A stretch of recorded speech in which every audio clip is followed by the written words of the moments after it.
Okay, we are live, and I'm using my phone, hence the wonky setup. Alright, I got everything on my iPad here, so if I'm looking down a lot, it's because the iPad. So I know this has been a long time coming. Sorry it took me so long to get to this. Why did everything close on me? What in the world? Alright, but I'm going to be reviewing Lixian's short story here. Oh, I have one more link to look up. Now, I kind of want to preface by saying that everything that I talk about here is not to be taken, like, personally. The point of writing consistently and often is so that we can improve, obviously. No one's perfect. I'm not perfect either. And I've been writing since I was freaking 6 years old. So don't take anything personally. None of it's an insult. None of it's supposed to be like attacking. And enjoy the video. Sorry for this long, boring, drawn out intro because apparently my silly iPad closed all my links out of the blue and still doesn't want to work for me. Alright, let's get started with the story. So, I was a little concerned when you mentioned the person that reviewed your story and wrote this horrible review about, saying some not so nice things about the characters, the plot, the things that you chose to write about. If I can get back to that conversation, oh my gosh. Okay, here we go. Alright, so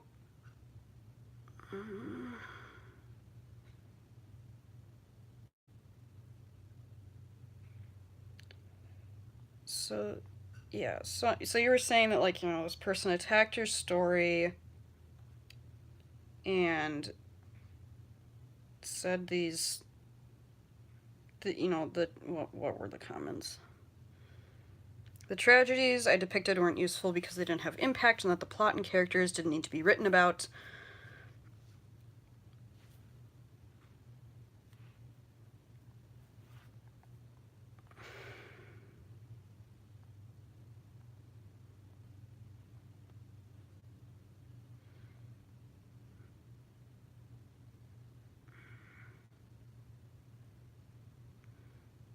Sorry.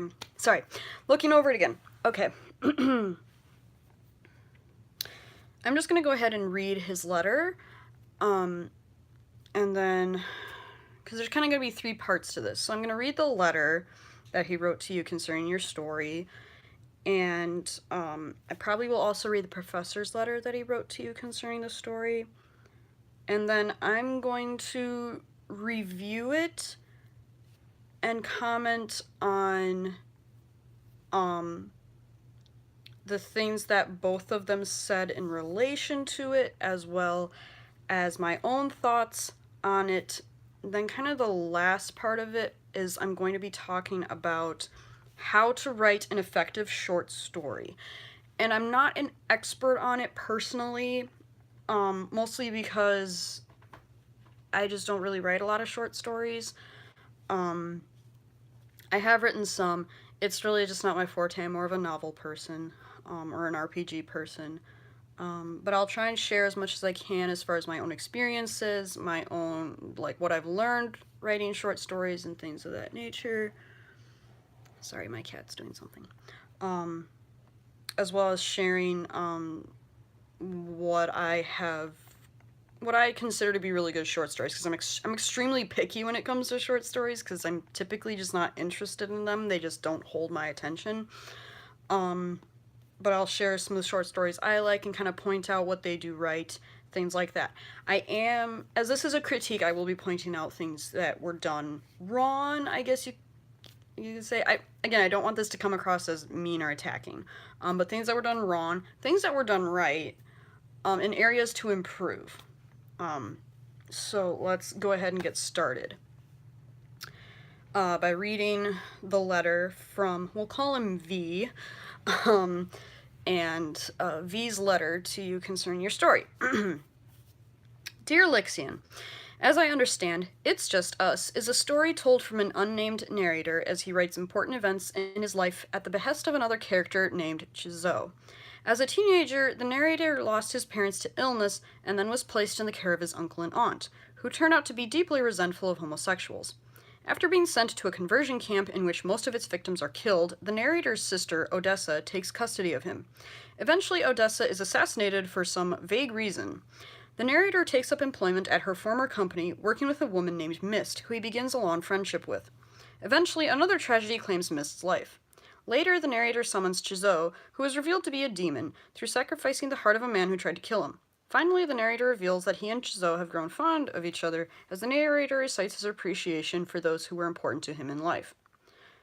Just read the above paragraph to get a gist of exactly how expansive yet shallow this narrative is. Tragedy strikes again and again, and not in a comedic or meaningful way. It's just misfortune after misfortune after misfortune, until finally there's some occult magic involved and romance with demonic manifestation. And through it all, it's tied with very lackluster detail and significance. Because this encompasses the whole story, I would advise taking a step back and examining whether this is really the story and characters that you want to bring to life. Tragedy is a useful tool in literature, but its power comes from its impact. When you litter the entire story full of sadness and loss, there is little variation in emotion for the reader to enjoy. Who likes watching a kid get kicked on the ground over and over? It starts out sad, and then you want to see the kid get up and fight back. Whether that means getting punched a few more times but ultimately winning or losing the fight. It's pathetic to see them just accept their fate, and when you give them a Deus Ex Machina in the form of a demon, that just puts the icing on the cake for a story that doesn't reach a meaningful conclusion. You put a lot of emphasis on the narrator's relationship with Odessa and Mist, but they don't come across as having a lot of depth for what exactly makes them important to the narrator. I get that they are the few that actually care for the narrator, but we don't get any insight into what makes them valuable to the narrator aside from that. This is especially the case since the conclusion emphasizes their connection, but at that point it all feels hollow. One last thing, your choice of names, while creative, come across as pompous. Not everyone needs fantastical names. I hope this helps. V. And of course your lovely little comments on there with not helpful and just wrong. It wasn't a vague reason. Okay, F you. Yes. I can understand getting, I do agree with, and don't hate me, okay? I agree with everything he says in his letter. Except the choice of names comment, which I'll explain that whole thing later. But just to summarize his letter, you will find that I do agree with everything he said. However, I do also agree with you that this wasn't a helpful letter at all. The review wasn't helpful at all because he didn't point out the strengths, he did not point out any alternatives, and he did not point out like how to go about fixing it, which I think is a very important in these peer reviews. Basically, he just listed what was wrong. It's like, okay, that's great, but it's like you go to the doctor and they're like, you have cancer, and you're like, oh, okay, well, what do I do? And they're just like, well, you have cancer. And it's like, okay, do I start chemo? Do I get a treatment? What do I do? And like, you just have cancer. You just have cancer, you know, so I get that. He hasn't given a way out. He's just put you in a box of, this is bad, and it's like, that's okay. But I do agree with a lot of what he said, and I will explain why. So let's go to the professor's letter, because I felt that was worded the best. Why this won't go away, I don't know. Which one was the teacher's? I think it was the last one. Where was that one? I think it was pretty sure it was the last one. I think it was this. Oh, was that the 3-page one? Okay, I probably won't read the whole 3-page.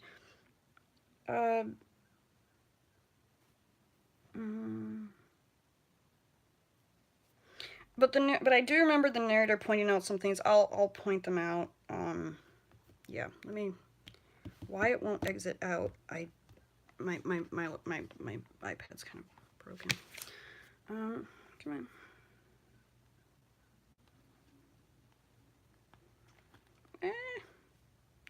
All right, let me try that again. But yeah, so let me go ahead and open up the actual story now, and I'm gonna kind of go through it. Like I said, unfortunately, I'm not gonna read out the professor's letter, because the professor does address some of the things that were addressed in V's letter, that I agreed with. But the professor also was a lot more helpful, obviously, because they're a nice professor, in saying, like, this is what you did right, this is how I feel that you're trying to go with this is what you could build on. Like, the professor had a lot of really positive feedback to share, which I think is very important. Like a phone call. What the heck? It wasn't important. Come on, scrolling. Here we go. It's just us. Okay. So let's review. It's just us. Okay. So, my phone is falling. Stop moving. Okay. So it's just us. How long has it been since this stream began? Okay, so it starts off with the unnamed narrator. And they've been going to therapy for a lot of issues in the past, and it's suggested to him that he should write out the different things that happened and then burn them as a way of letting go symbolically and metaphorically, which I do agree with this as a therapeutic practice. Whether it is full-on just, a diary entry type memory recall, or if it's harmful statements in your life or just things that you think about that aren't good and then burning them, I think that's a very good method. The whole introduction, we're just gonna start right away. Isn't that wonderful? So the whole introduction. How long has it been since this stream began? I'm 32 now. I go over to the cage by my bed. My rats are sleeping soundly. What time is it? I look over to the clock on my nightstand. 5 a.m. It's a Sunday. I keep the lights off. Don't want to wake them just yet. They'd like to be picked up when I wake them. I go down the hall and into the kitchen. Chizot is lounging with his coffee at the round table by the window on the far wall. The sunlight is just now peeking over the horizon. The light refracting on the mist was a bit blinding. Still photosensitive, I guess. I went back to my room to grab my sunglasses. Sin liked to wear them while I slept. She was nestled in the spot next to mine. I carefully took them off her face. She was so precious in her sleep. I didn't want to wake her up. I went back out to the kitchen, sunglasses equipped. I grabbed some cereal and took my seat next to Chizot. Good morning, Chizot said. Morning, I replied. Plan for today? He asked. More practice with my left hand. Might write down the record of all the stuff that happened till now. Get it all out and set it on fire. Nothing bad will happen anymore. Okay, but why fire? Symbolic release. Trashing it means it still exists. The ashes of your pain will signal your freedom. Good idea. I'll be right back. I went to the small office on the opposite side of the hall from the kitchen. I have a few composition books that I could trash. What color did I want to use? My favorite color is purple, so I'll use the yellow one. Complementary colors and all that jazz. I grabbed a pink pen on the way out. I went out to the table and opened the comp book. I paused right before putting pen to paper. Chizot, where should I start? Easy. Start with the worst thing that happened to you. Then just go in whatever order. I turned back to the paper and just started writing. Alright, so... okay. Introduction. Now again, I know the context of how this was written, as far as you were going through a lot of writer's block at the time. You had ideas for these characters and these events that you wanted to happen to these characters, the relationships with the characters. I think you also mentioned that there were some real-life events that you kind of borrowed from to write about in your story, I think, so I understand that as well. Which all of that is fine and dandy to put into short stories when we're writing about things that happen to us, when we write about emotions that we've experienced and gone through, circumstances, that kind of thing. It's fine to have a whole cast of characters that we want to write about. But this is where it gets kind of iffy, and V mentioned this in his book as well. We don't Because then the story breaks up into sections where you have age and then followed by a name. Like, for example, age 26, Odessa, and then you launch into this little short blurb about Odessa and how she really cared about him. Some issue happened at school.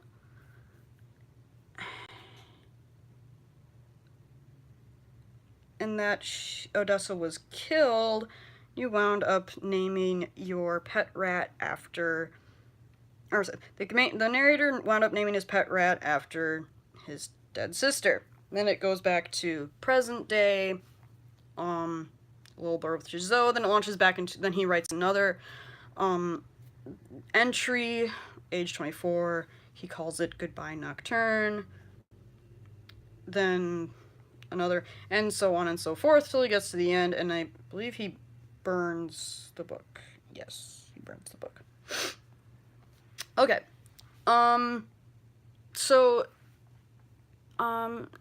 this is not gonna be like a professional, well done review. I'm live streaming, just rambling. I have an idea of what I want to say, but okay,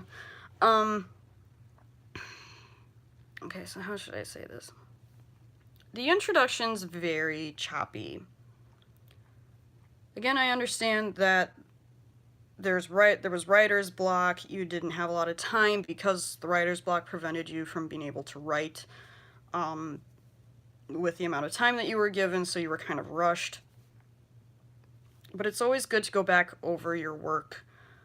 And because of the time limit, and because this is a first draft, and your teacher even mentions that this is obviously a kind of a rushed a bit first draft. You know, we're not expecting perfection, but it does help to go back over your work, read it out loud, because like when I look at it, it's okay, but when I'm reading it and then like especially reading it out loud, it's choppy because you've got lots of really short sentences. You need to have a bit of diversity in your sentences just so they can flow better through the mind, because right now it's how long? I'm 32. I go over. My rats are sleeping. What time is it? I look at the clock. It's this clock. It's a Sunday. I keep the lights off. Where it could flow a little better, it would be like, how long has it been since this string began? And I'm mind blanking. I'm so sorry. But you know, like some complex sentences. You can have short sentences. That's fine. Like the 5 a.m. It's a Sunday. Like that's fine having it just be 2 sentences. But you could mesh a few of the other. I go over to the cage by my bed, comma, and looking inside, I see that my pet rats are sleeping soundly. You know, like you just combine some things, just get the flow going a bit better, because kind of the choppiness kind of gives it this raw, but not in a good way, more an unprofessional way. Again, I get it. First draft type deal, you were rush type deal, but just helps. Just even taking a few minutes to just edit here and there can really make a world of difference. Even just really simple things like just changing up your sentence structure. Some things that were confusing in the introduction. I know I'm getting really nitpicky on this introduction. But you're kind of like, I can tell where your thought process is going, because you tend to have a similar thought process to me when in writing, at least from everything I've read of yours so far. That seems to be how it goes. Is that you have a very similar thought process to mine. But the introduction just is kind of there. We're not really introduced to the narrator, like, even though we have a couple thoughts here, like, I'm 32 now. Well, actually, let's just go with that. Let's just have first line. How long has it been since this stream began? I'm 32 now. And then I go over to the cage by my bed. We don't even know what, and like, he's like, what time is it? Like, we don't know that he's woken up just now. We don't know it's morning now. Like, where are we, kind of thing. Like, if you're gonna start with an introspective thought, which is what it looks like you were trying to do here, I would say, considering how the rest of this intro goes, I would say have him have a few more introspective thoughts, then make a whole new paragraph about, I woke up, and go over to the animal cage by my bed, where my pet rats are sleeping soundly. Like, have that be a whole separate paragraph. That also helps. Having those paragraphs divide things so that we can figure out the flow. So how long has it been since the stream began? I'm 32 now. Okay. Since what began? If he's being like, it says I'm 32 now, so I'm assuming he's thinking kind of just like, life in general. And the story very much is about his life in general. So I just kind of draw that out a little bit more. Could be stuff like, especially since later in the introduction where he's talking to Chizou, and he's talking like, I'm going to practice with my left hand. Might write down the record of all the stuff that happened till now. I would say more writing practice.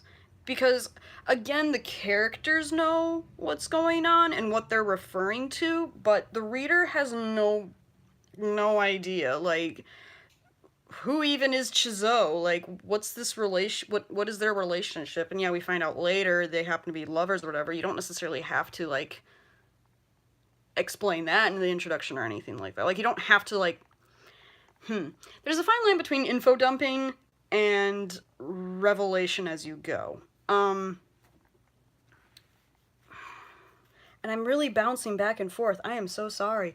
I might have to make another one of these once I get some thoughts more cleared up in my head. But yeah, there's just a lot squished in there, and I think just if it was just lengthened even just a little bit more reference for things, that would be so helpful. So I would do it where, how long has it been since this string began? And then be like, like what did I say? It feels like, sometimes it feels like my life has been but a blip in the grand scheme of things. Other times I feel older than the stately oak trees overlooking forgotten battlefields of old. I don't know, just, something where it's like, okay, he's thinking about his life, his life in a nutshell. Essentially, that's the point of the story, is his life in a nutshell, right? So, something like that, where we can get some context, because otherwise it's just like, how long have my pet rats been sleeping in their cage? What time is it? They're sleeping so soundly. So that's, and obviously, as we read along, we're like, oh, okay, he's talking about the events in his life. But again, we don't know that. We're just walking into this. Still photosensitive, I guess.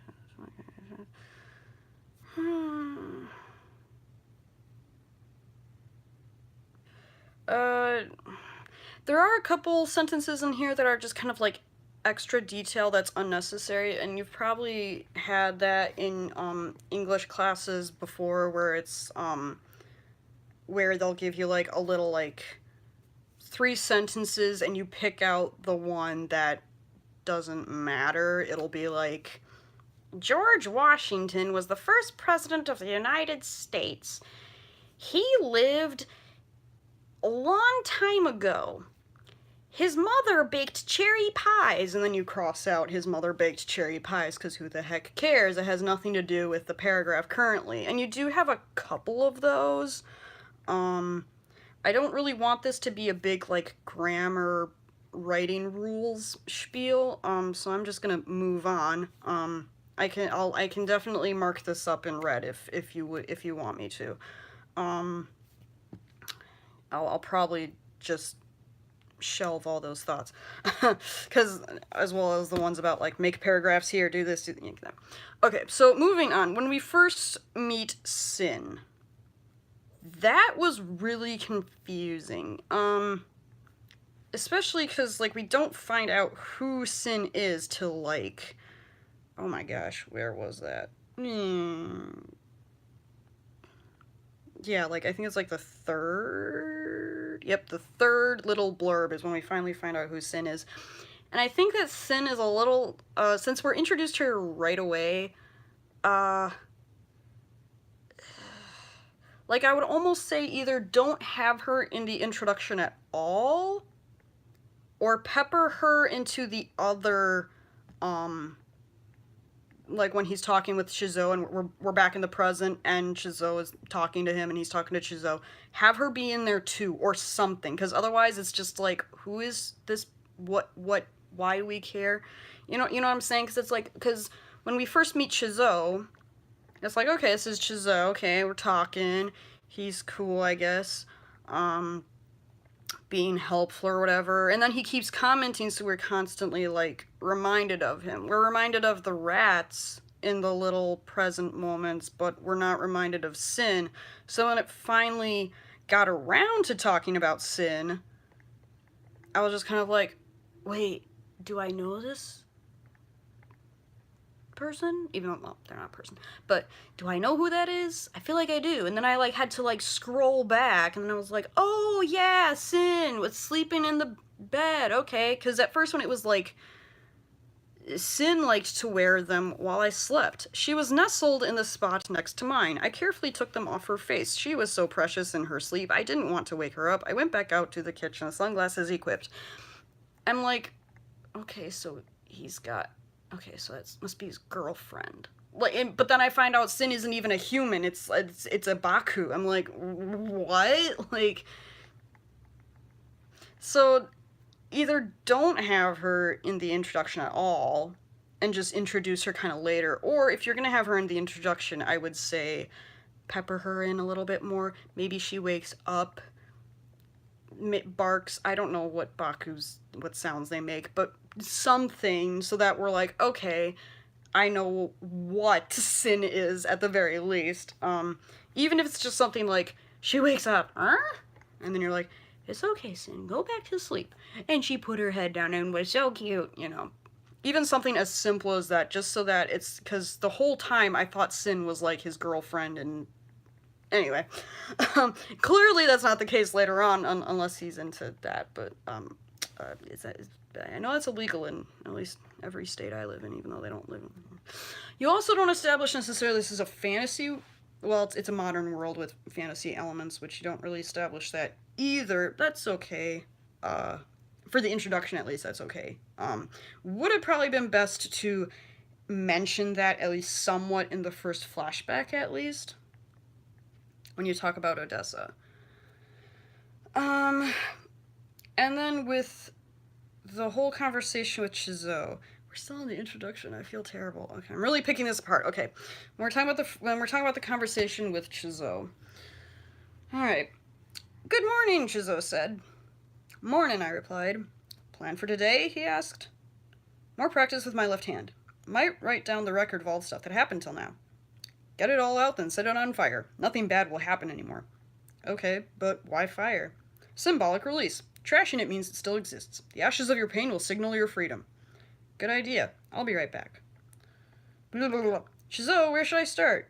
Easy. Start with the worst thing that happened to you, then just go in whatever order. So that's the whole conversation between them.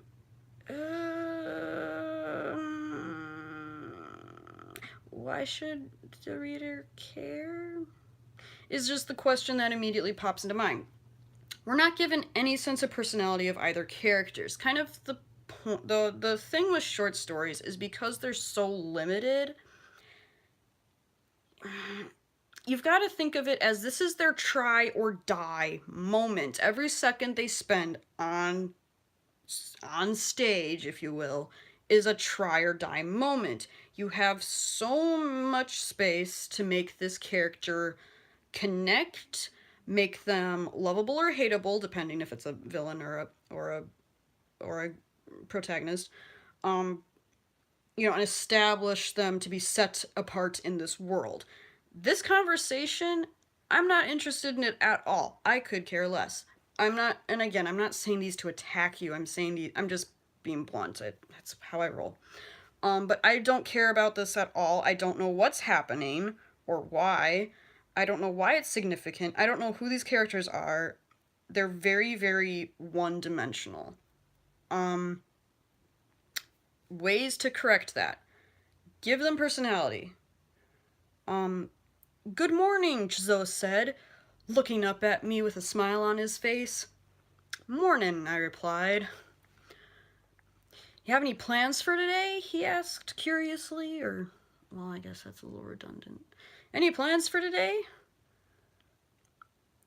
I'm gonna do some more practice writing with my left hand. Maybe I'll write down a record of all the stuff that happened till now. Yeah. And then it just kind of goes in, and there's no dialogue tags, which, yeah, you don't need dialogue tags, but you should at least pepper in a bit of personality for them. Maybe, I don't know, Chizo's drinking coffee, isn't he? Yeah, he's drinking coffee. Have him spoon clank that coffee or something. Like, have them do something that speaks somewhat to the character. Give us something tangible to take with us about these characters. Because characters aren't recognizable by characters. Actions and feelings, and dialogue establish characters. And then we take the name and label the character with it. Let me think. Characters we've role played. That would actually be good to examples. I know we haven't role played a whole lot.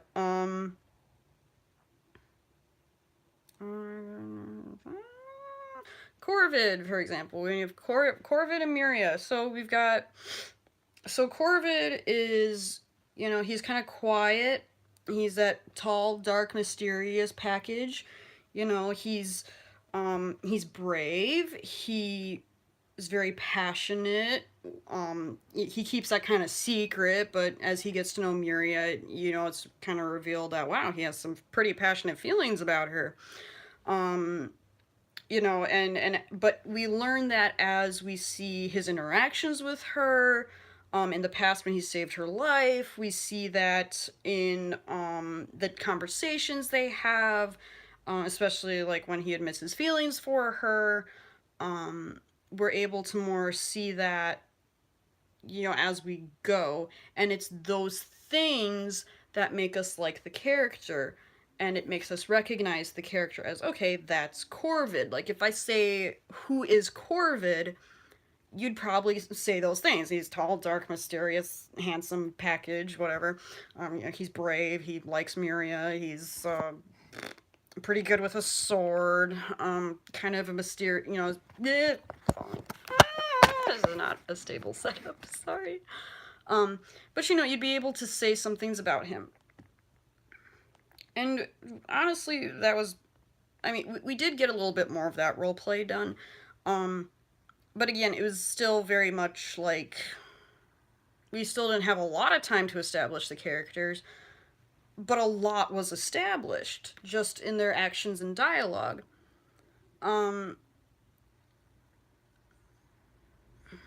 Which I guess is kind of segueing into, like, my point that I was going to make second of all.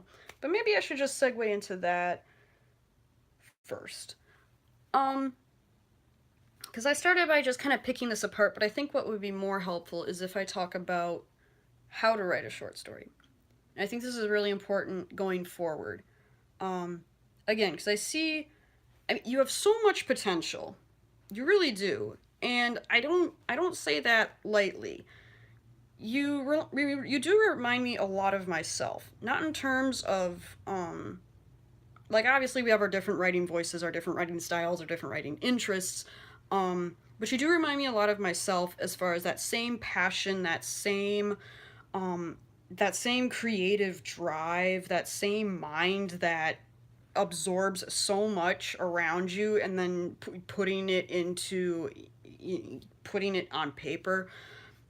Really amazing stuff. And all that I want to help you do is harness that and, take control of those reins, because right now it's kind of all over the place. But that's how all creatives are.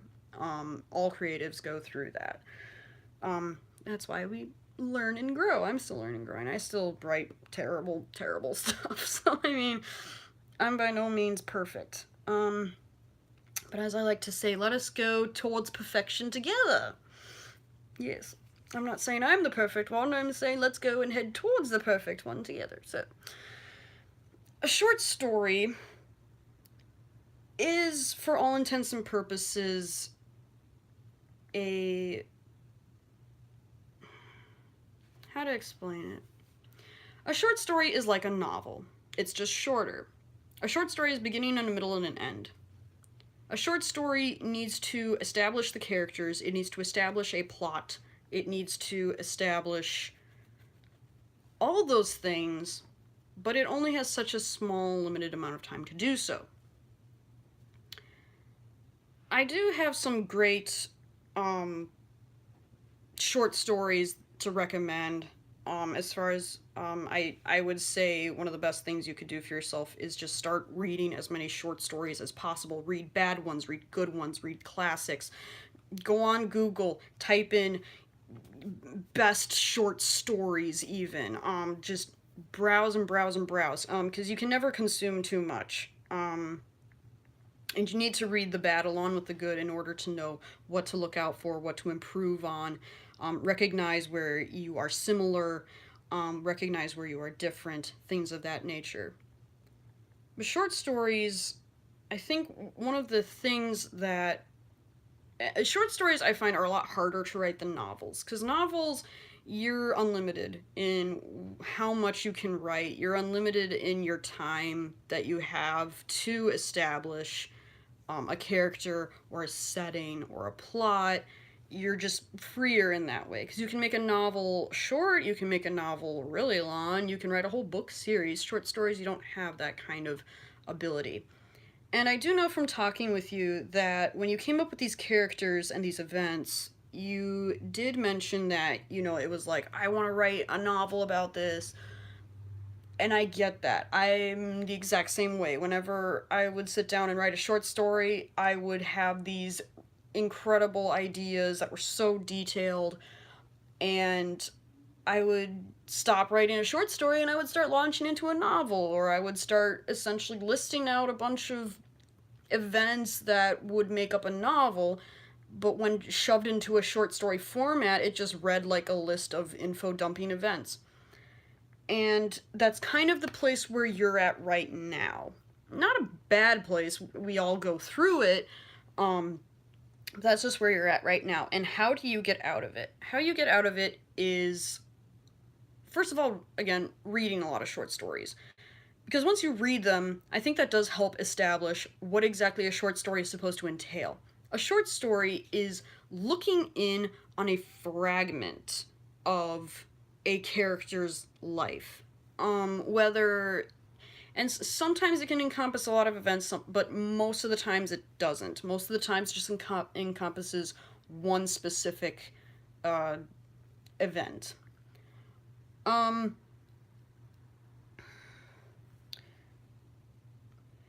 that's kind of what V was talking about. When he's talking about, you have... is this really what you want? Are these really the characters and plot that you want to write about? And I know that probably came across as a very weird question, but it is a very honest question. When you're trying to come up with an idea for a short story and you're inundated with all these amazing ideas about, I could have the characters do this, the characters do that, the characters go through this, the characters go through that. it can be a bit overwhelming. And you become so excited with all the things your character does, all the things that your character is, that you kind of forget what you're dealing with. You're dealing with a short story, you're dealing with a glimpse. How short stories work the best, in my opinion, is where. Take the Miria and Corvid roleplay, for example. When we went ahead and did the past stuff before the disappearance of Amigara, when we went and did that past roleplay, you know how we broke it up into sections and we were like, okay, let's figure out what are the events that bring them closer together. And then we listed, okay, when they first come into town, when they first come to the village, when Corvid and Leo first come to the village, then we had Corvid is injured and Miria saves him. Then we had Miria is in danger and Corvid saves her. Then we had that was not a past, I don't think.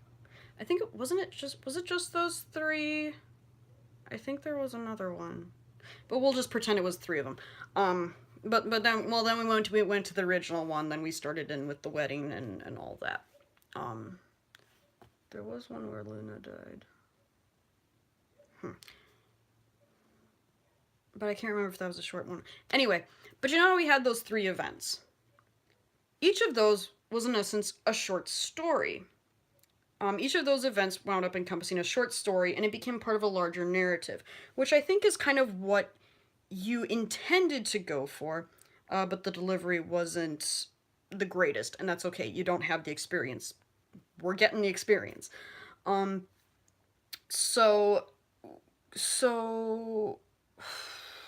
we had Corvid and Miria. We established who the characters were. We kind of wrote that on our own. I wrote about, what I wanted Corvid and Leon's past to be, as far as, they've been traveling a lot. Leon was it's been a while. The Templar of the Order. His mother was a witch, wasn't allowed, so he took Corvid, ran, disappeared into the wilderness. Then they came to Amigara. They met Miria. And you had her past written. I think you had her past written out, or it was like a secret. Scary. Stop moving.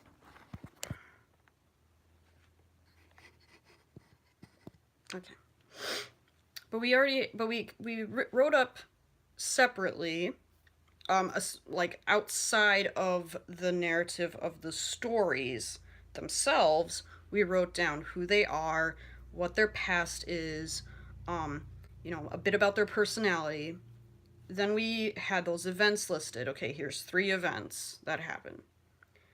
And notice how each of the events was then written out. They had a beginning, they had a middle, and they had an end. They had the start, the introduction, the rising action, the climax, the falling action, the resolution. I also even drew a diagram of, how a plot rises and falls with, introduction, Corvid and, oh my god, what's his name? Corvid and that elf dude went out into the woods to go hunting. Suddenly bear. Corvid's injured. Get back to the village. Leon is sad. They're working on healing him. Luna dies. And then suddenly she uses magic, and then he's saved. He's getting better. It's okay. Blah blah blah blah. But you see how that kind of went. Even go back and reread that. Go ahead. But kind of how it went, where they're hunting, bear attacks. Oh boy, Corvid's injured. How is that going to be resolved? Blah blah blah blah. And then we go on through the plot. That's honestly how each individual section should be. It doesn't have to be that long. Obviously, you didn't have as much room or as much time. But that's how each one should be. When you're structuring a scene should essentially be one of those little diagrams plopped in. one of the best writing advice tips I ever heard was, if the scene does not contribute to the plot in any way, move it along, reveal something we haven't known before, establish something about the character we haven't known before, or set up for the, yeah, like one of those three things. If it doesn't do one of those three things, it's completely unnecessary. You need to strike it out. And a lot of the present day stuff unfortunately falls into that category of it doesn't matter. How can it matter? Again, the introduction, I think, would have been a good idea to kind of establish a little more personality of who's Chizo is, and I'm probably mispronouncing that, Chizo, and the narrator, who they are. You know, just peppering in a little bit of, like, you know, Chizo smiles at him. Okay, we know Chizo's pretty friendly and he likes the narrator. The narrator should probably smile back at some point. And then when they talk about, like, you know, I need to do more writing practice with my left hand, I might write down the record of all the stuff that happened till now. When Chizo immediately goes to get it all out, then set it on fire, nothing bad will happen anymore. Like, it's like, wait, what? Like, at first because when you're reading it, you're setting up a very calm, quiet scene. So when he says, like, I might write down a record of all the stuff that's happened till now, you know, it just seems kind of like, wait, he needs to burn it? Like, why? And then it's like, nothing bad will happen anymore. It's like, wait, what? Like, it's confusing. It kind of takes us out of the moment. So again, you could establish that personality thing where when narrator says, might write down the record of all the stuff that happened till now, Chizo's smile turned to a frown. Get it all out and set it on fire, he said solemnly. Nothing bad will happen anymore. You know, like something that kind of sets up, like, oh, okay, so this isn't exactly a happy-go-lucky autobiography. You know, kind of set that stage so it's not so jarring. And then, okay, but why fire? Symbolic release. Trashing it means it still exists. The ashes of your pain will signal your freedom. Like, that kind of comes out of nowhere because the sentences are fancy, especially that last one. The ashes of your pain will signal your freedom. Where did that come from? Because at first he was just like, good morning, plan for today. So where did that come from?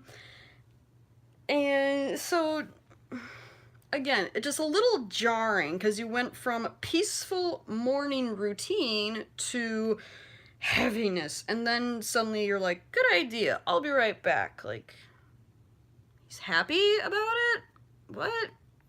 And then, yeah, I went to the office. Oh, colorful notebooks, colorful pens. It's like, I'm confused. Like, okay, is this... And I understand, like, in real life, we probably would do all these things. But when you're talking about writing a story, color has a lot to play with emotions. You'll notice it when you watch movies, especially Asian-directed ones, are very, very much about color schemes and art and the artistic quality of using color and composition to set the moods. Most prominent in this one movie called Hero that I saw. So good. But color really plays into that. With literally everything that happens in that scene, the colors are like so symbolic. So again, it's like, so with that in mind, it's like happy, peaceful, dark, depressing, something bad, happy, colorful. Where should I start? Start with the worst thing that happened! And it's like, okay, the mood is not set. It's very makey, phony, folly, ovary. So, stop falling. I need to get a better setup someday. Jeez Louise, stop it.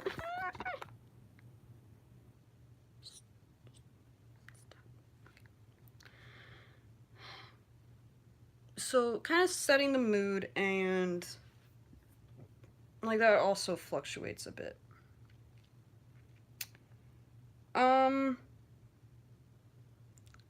Yeah. But make the scene its own plot.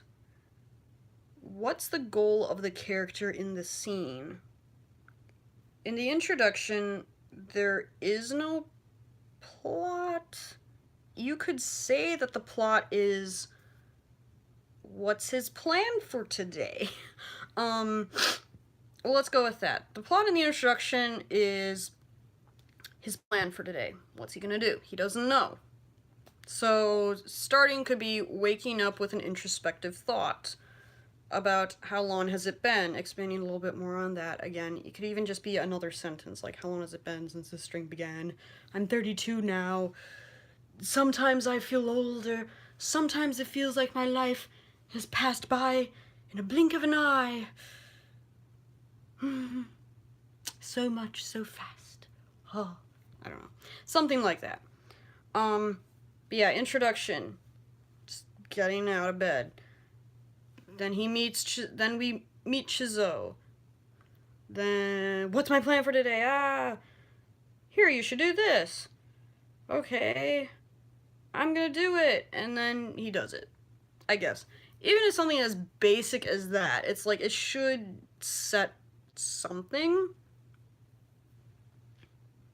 I hope I'm making sense. Oh my gosh. Again, I might have to do another one of these or something, or phone call with you or something. This is why I want a phone call with you, so I can have some back and forth. But anyway.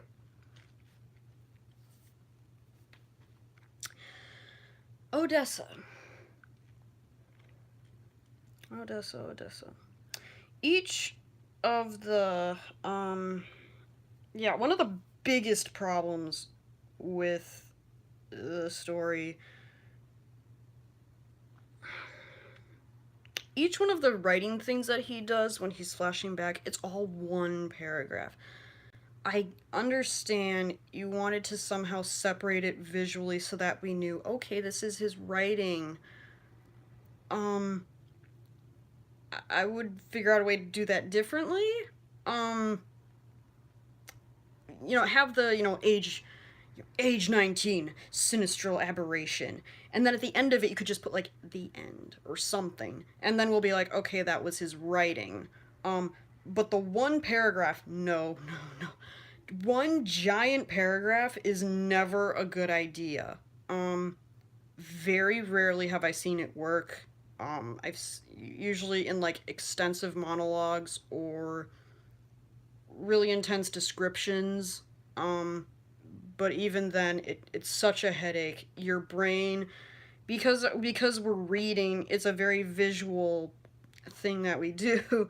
So visually, it makes me exhausted just looking at it. Honestly, when I very first read your story, I did skim a lot because visually it was so unappealing to me. And again, I get that you were trying to crunch, but that's kind of the thing. With a short story, you were fitting so many events into one small story. Let me. The only way that fitting a ton of events into one small story works is if it's done either in a artistic sense, where things are just kind of vaguely hinted at and it's more about expression of emotion than the actual details of the events, or just very undetailed, blunt statements. Both of them have to be done artistically enough to be interesting, but that's the only way they work. When you have these long, intense descriptions, first of all, we don't get to know any of the characters. And that's one thing that V pointed out as well. We don't get to know any of these characters. We don't care about any of these characters. We don't know why any of these characters matter. We don't know why they're important to the narrator. We don't know why we should care. Because it's literally an info dump. I'm sorry to say, but it is. It's just Odessa. I can't believe it's been 6 years since you died, or rather the day you were assassinated. I still don't know why someone wanted to kill you. That day replays itself in every waking hour. It was a Friday. We were out getting dinner like always. You just got out of work. You told me that your students were complaining about the latest essay you handed back. Why did you grade them so harshly again? Oh, right. You overheard a few of your students talking about your class being an easy A after the first one. You told me that every 5 minutes you were getting calls from a different pair of parents. Some threatened to get you fired. Some threatened to smear your name, that you wouldn't be able to get any future jobs either.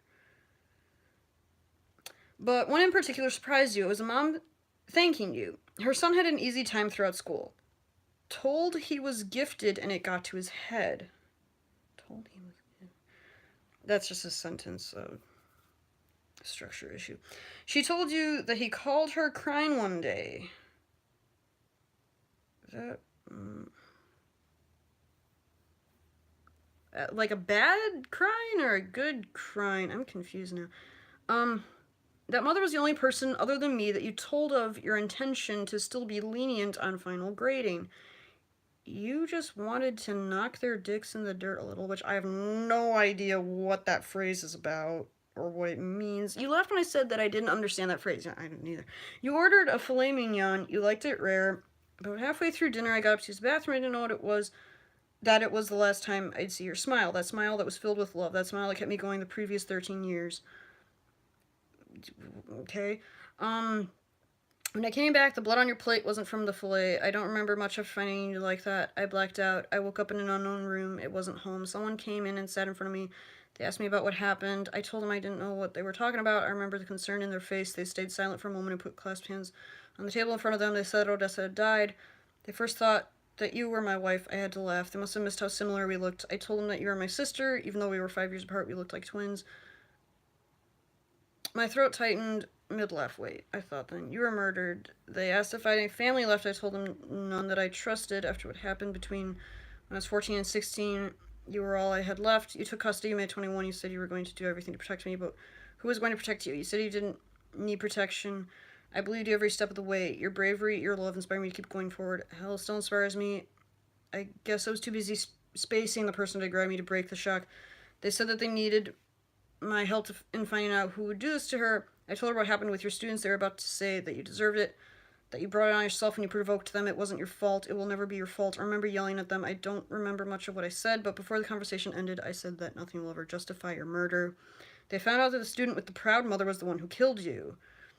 I went to the sentencing hearing to give a victim impact statement. His mother sat next to me. She held my hand, mouthing, "I'm sorry," over and over with tears raining down her face. I didn't hold a grudge. You taught me better than that. I love you, my dear sister. I remember to put orange tulips at your grave. You said those were your favorite. I planted some in the backyard. I wanted to keep your memory strong. A month after you died, one of my rats died, and I adopted a new one. I named her Odessa. Rats don't live very long, but I'll always adopt a new girl and name her after you. Goodbye, dear sister. So that's a lot to take in.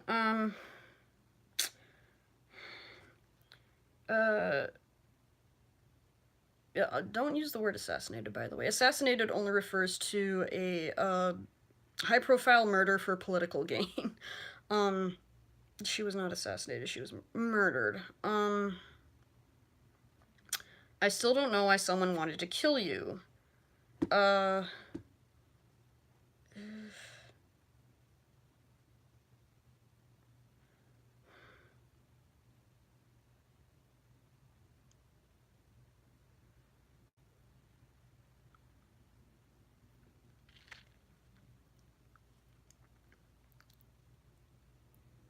So, it's a lot to take in. I think the, and kind of all of the flashback things are like this, so I think just breaking this one down will help with the others. Okay, big thing is that it's one paragraph. The smaller things, some of the sentence structure is kind of weird. I'm just chalking that up to you were rushed, because of the writer's block. So, whatever, it is a first draft after all. Some of it is confusing because of that, though. For example, really confused about that one student. Like, what? Her son had an easy time through it. Okay, she was thanking you. Her son had an easy time throughout school, told he was gifted and it got to his head. She told you that he called her crying one day. That mother was the only person. Okay, so after reading it, I have to reread it multiple times to finally like figure out what's going on. So basically, you're saying the student had an easy time through school. You finally decided to grade them harshly, and it knocked him off his high horse a bit, which I think would be a better phrase for her to use than knock their dicks in the dirt. I think that's a really weird phrase, especially for a teacher to be saying about her male students. But anyway, I would say rephrase that a bit. Like, there was this student, he was kind of letting things get to his head because he was just flying through school. You gave him a reality check by grading him appropriately, which was harsher than he was expecting, and he called his mom crying, saying it was unfair, but she recognized that it was necessary, and was thankful for your honesty. It's just something more like that, because kind of how you order the events just kind of it gets a little confusing, especially when it just goes to he, she, he, she, he, she. And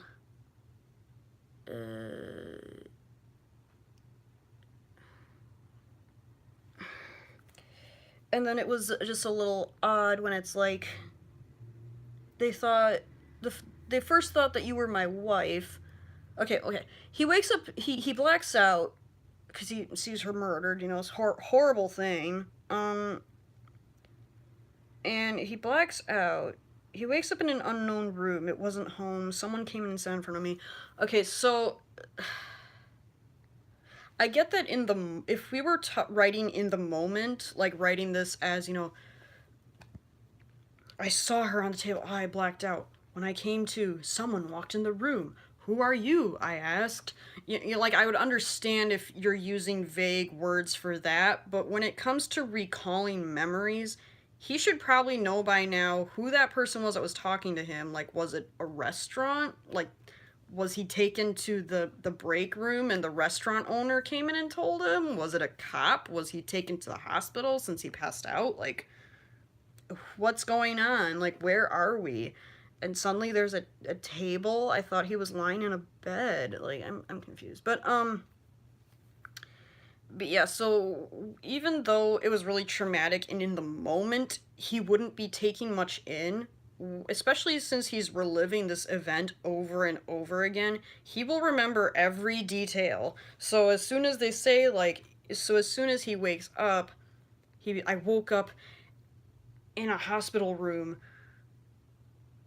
I was in such shock, I wasn't sure where I was at first, like something like that's fine. And then instead of someone, it should be like, a nurse, a cop, a doctor, something, just so that we can have an idea. Because when we have so much he, she, these really vague he, she's, it doesn't help the reader at all. It just makes the reader lost and confused.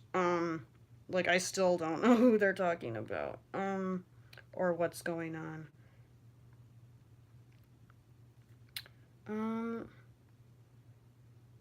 They found out that the student with the proud mother was the one who killed you.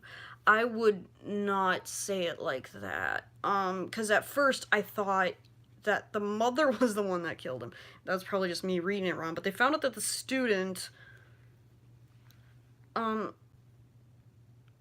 I would say they found out that the student that cried over getting a bad grade was the one who did it, or something like that. Like, establish the student apart from his mother based on the information you gave us before. And then I was kind of confused why the mother would sit next to the narrator. But whatever. So again, like, you're talking about her assassination since she died. You go into a lot of detail about, like, her and this situation with her students when it's completely unnecessary to be honest. More importantly, I would have gone, like, I would have taken, like, that whole section about, you were murdered. They asked if I had any family left. I told them none, that I trusted. After what happened between us, you took custody of me. You said you'd protect me. You were so brave and wonderful. You inspire me. I would have put that up there. Um, and then segued into the murder scene. Just shifting that around, because again, we need, in order for us to care about characters, especially characters that aren't going to be on screen for very long and are going to die, we need to form that attachment like now. You know what I mean? Now you do the thing that I do like a lot.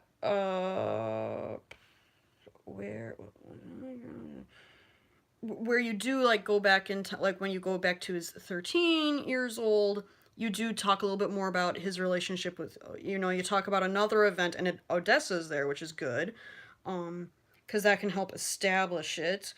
But we need to know about them before they die, because if they die, it's really hard to get attached to a character once they're dead, unless there's, like, some really profound flashback. Which I'm trying to think of one, but I honestly can't. um,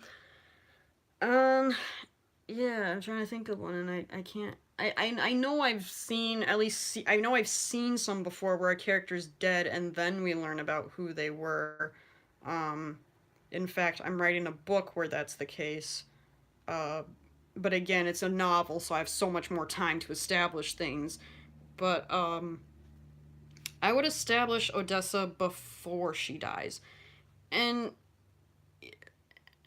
for story's sake, and again, you kind of have to do things differently in a story than you would in real life. Because in real life, yeah, he probably would start with the worst thing that happened because it'd be the first thing that comes to mind, right? It'd be the easiest thing to write about because he's been thinking about this every single day for 6 years and, is really traumatized by it because his sister was so near and dear to him.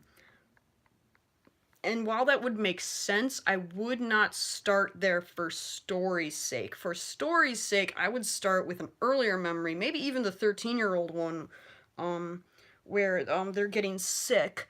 And I wouldn't mention that she pulls through at the very beginning, because when you go to the age 13, the abandoned nest, that was a hard year. I was already having a hard time with school. Why did my parents have to get so sick? Odessa got sick too, but she was able to pull through. I wouldn't mention that at all, because that'll build a little bit of suspense. But I would start with something earlier in life where there is, where it's this moment where he's going through this event where, but I wouldn't mention she's sick yet. I would just say, like, age 13, the abandoned nest. That was a hard year. Or not even start with that. Just start with Odessa. Just start with him and his sister's relationship. And talk more about why she inspires him. But don't tell us, show us. Like, that was a hard year.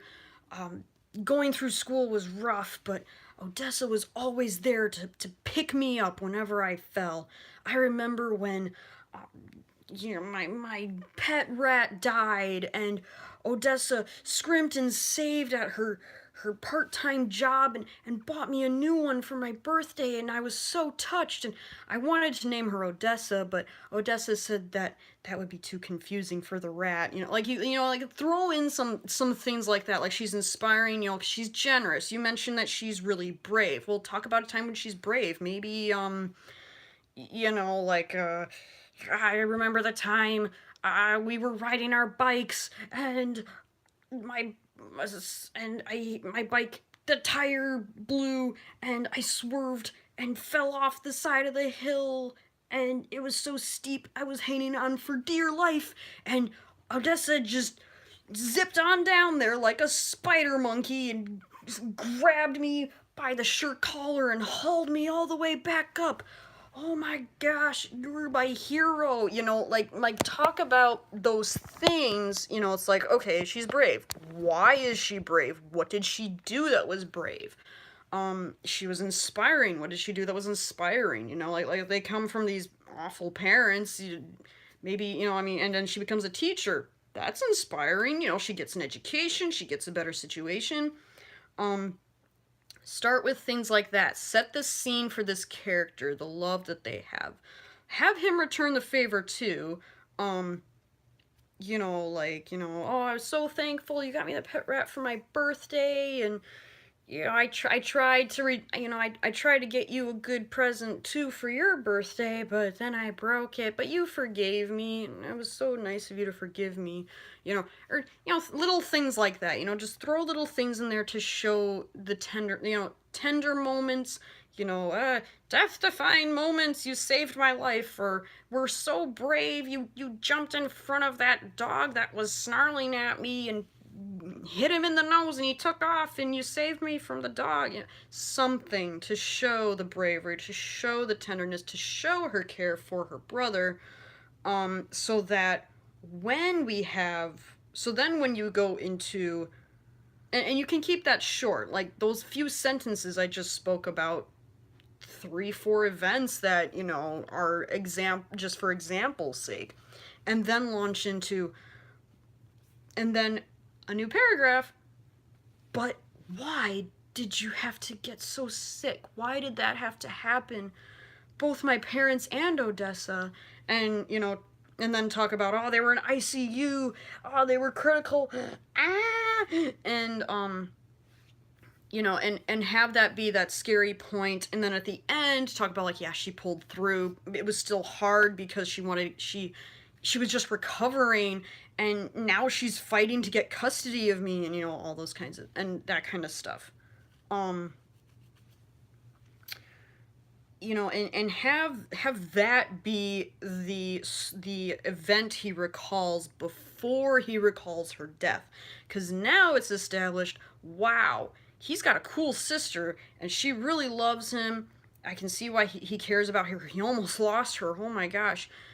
And then talk about, I remember, you know, I've been going over this day for the past 6 years. Again, don't mention the death just yet, because we want to build some tension. Like, okay, something's going to happen. What is this? Why does he remember this day so specifically? And then talk about, like, oh, we were talking about your teaching job, and you had trouble with your students. You ordered the filet mignon, you know, and I got to go to the bathroom, and how was I to know that that was the last time I was going to see her smile? You know, like, and then it's like, wait, what? Ah! But now we care about her. Now we care that she's dead. Like, oh gosh, you know, like, geez, you know, and not necessarily we're going to start sobbing about it necessarily, but we care, and we're like, oh gosh, that's horrible. You know, I actually feel something for the character because now we know who the heck she is. And that kind of is the same for just about everything, for all the flashbacks. You know, just kind of the order of them. I think the order of them should be different. And,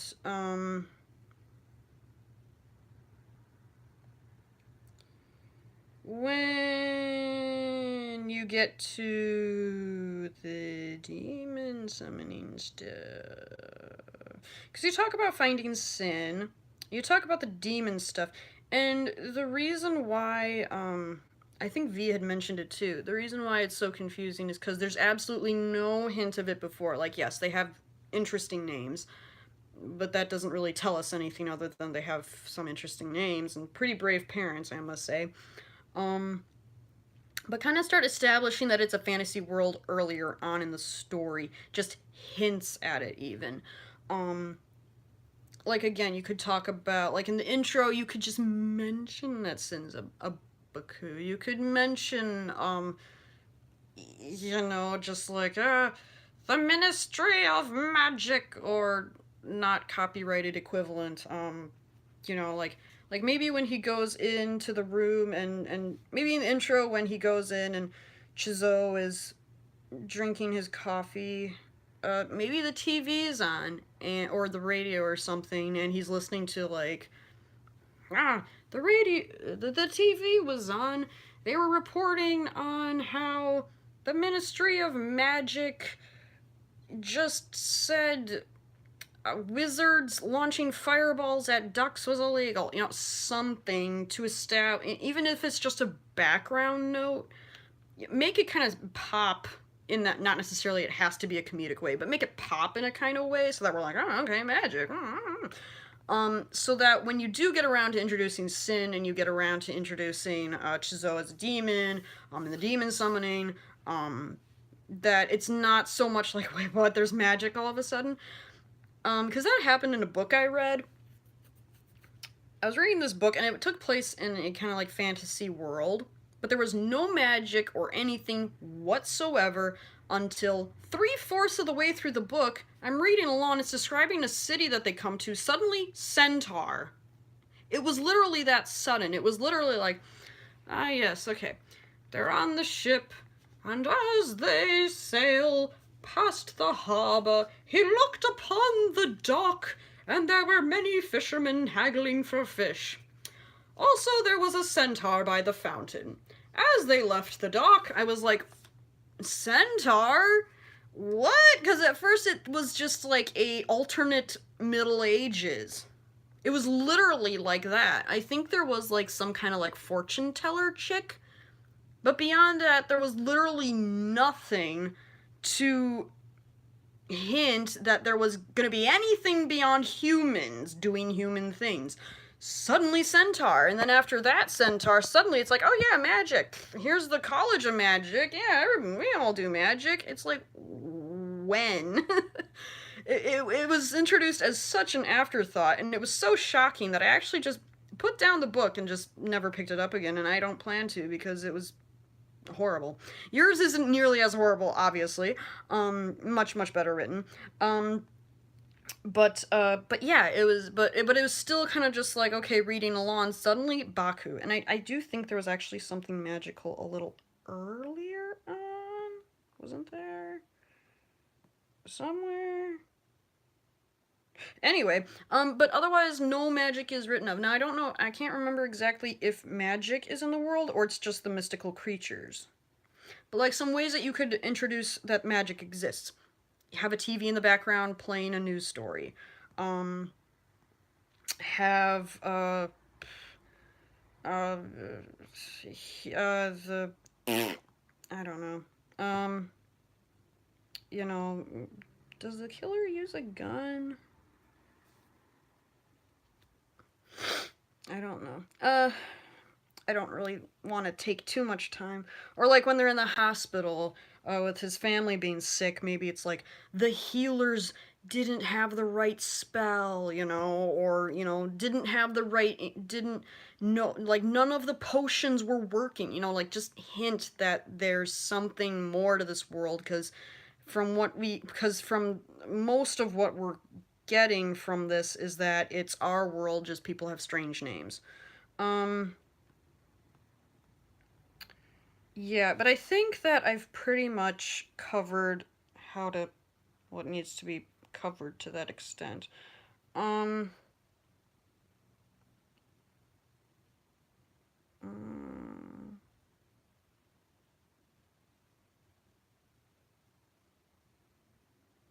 mm, mm, mm, mm, mm, mm.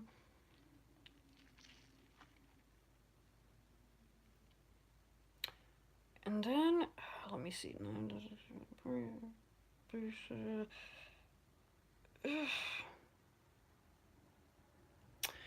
Yeah, kind of like, I think, was it V that mentioned it, or was it someone else? But they mentioned, like, just kind of how startling it was, like, suddenly everybody can summon a demon.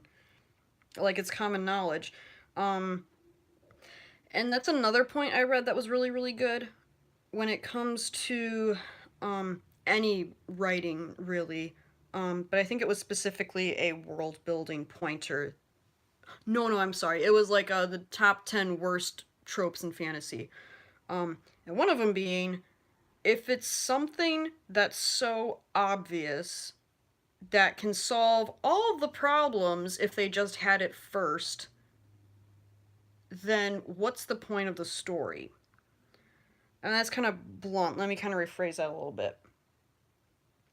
If, like, say, like, Lord of the Rings, for example.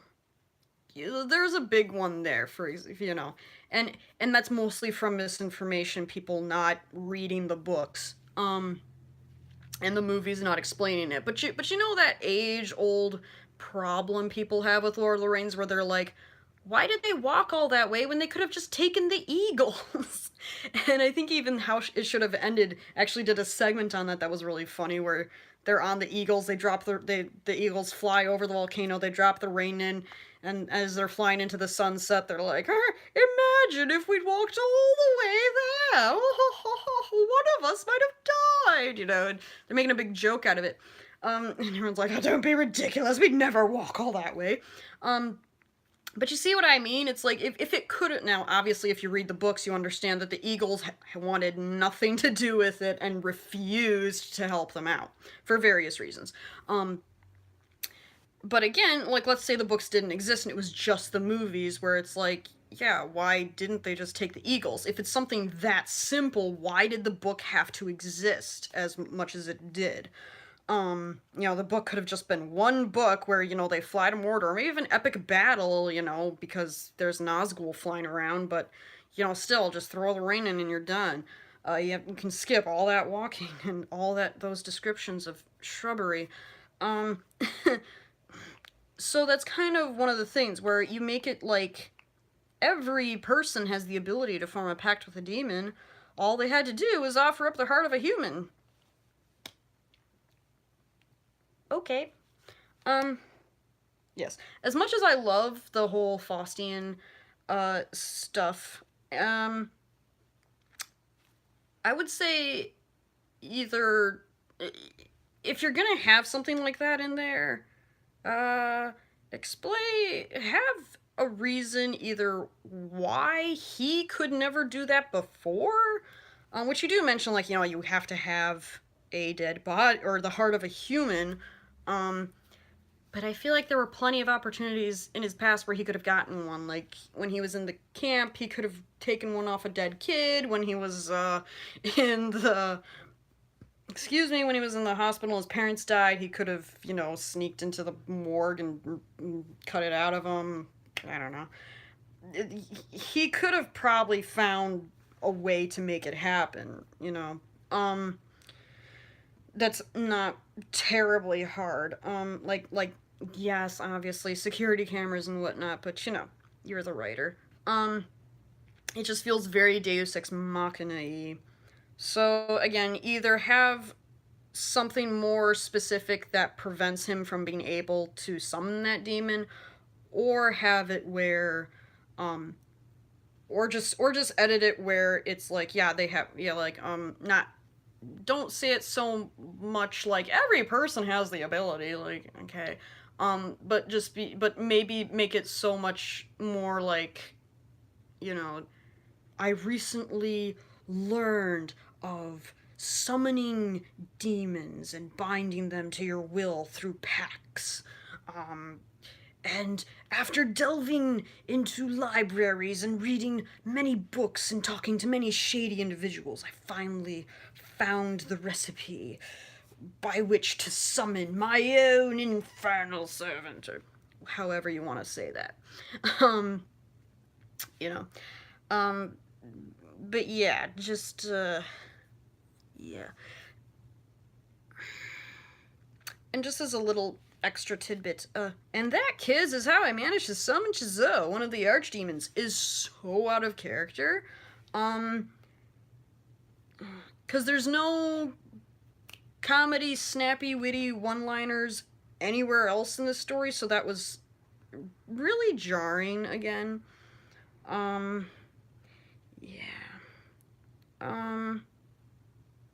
Yeah. So, and kind of, and that's kind of more what V was also getting at when he was talking about, like, why should we care about these events? Why should we care about these characters? You can't have so many tragedies in a row like that when we really don't give a flying foot. I hope that my examples and things were helpful. again, nothing I say is an attack against you or anything, and you can take my examples with a grain of salt, but at least I hope that it was helpful in that. Now, two things that I want to go over, and this might take a bit. But I wanted to talk about how to specifically structure your story, because your story is two things. One of them is it's one part of a much larger narrative that you are, at least from what I've talked with you about, it's been implied that you hope to write like a full novel or even say a series on this world and these characters that you've built. So one, it's part of a larger narrative. Two, it is trying to encompass a lot of different events into one single short story. Here are some examples, and I will link them in the description of this video.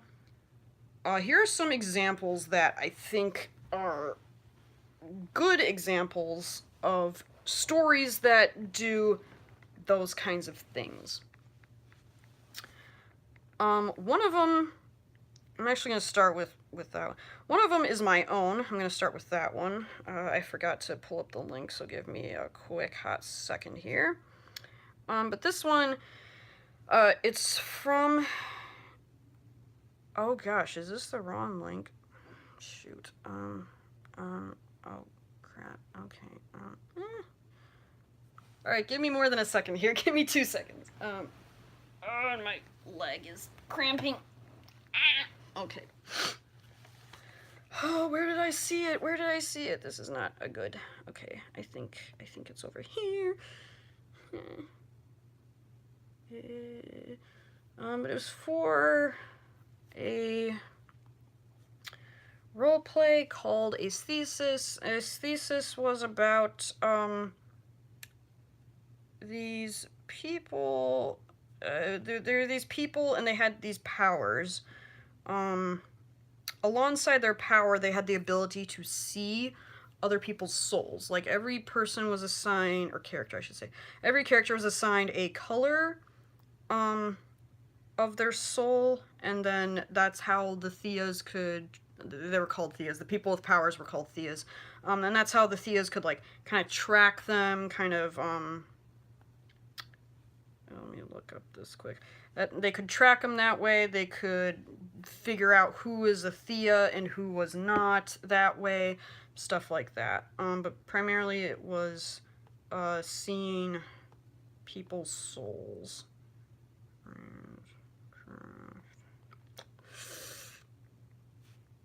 Aha, here we go. Okay.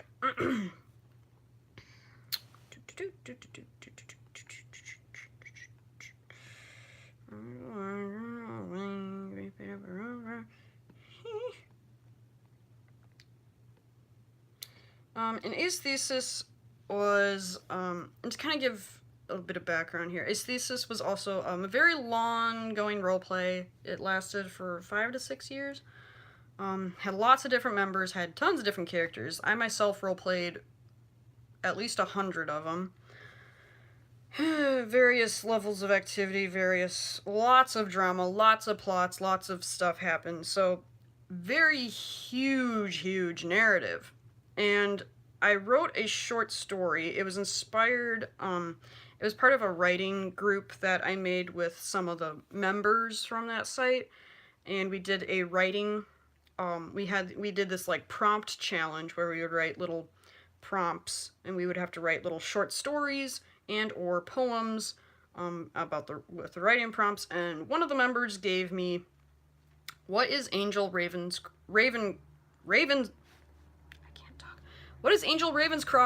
favorite color? He's one of the Mafia leaders. But again, I just want you to keep in mind that they can see the colors of people's souls, because that's relevant later. But anyway, I'm just going to read you this short story. And in this short story, it does the thing where it takes a bunch of different events that were all very important to this character and puts it into one short story. And again, it's part of a larger narrative. But anyway, let's go ahead. Angel Ravenscroft's favorite color. What's your favorite color? I think it's purple, 'cause red and blue make purple. and my mommy had purple eyes. No, no! Please calm down for just a moment, my lady. I'm perfectly calm.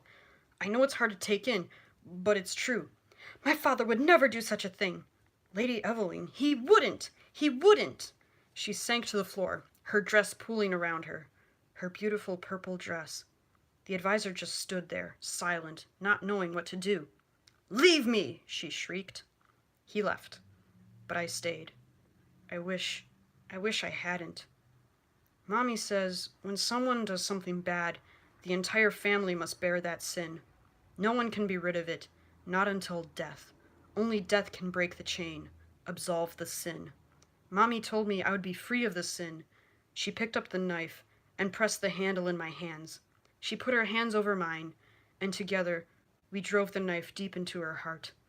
There was blood on the dress. There was death in her eyes. So I stopped loving purple.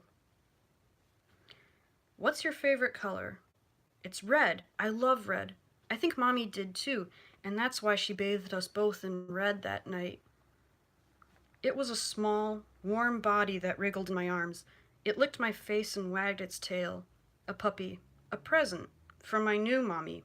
Except I would never call her that, because I knew where my real mommy was, and she was not it. It's a black Labrador, the new mommy said, smiling. I know it's hard having to adjust to a new parent. I had a new mother too after mine passed away, but I hope we will be good friends. But she was more interested in other things, and we did not become good friends, and neither would this thing that she gave me.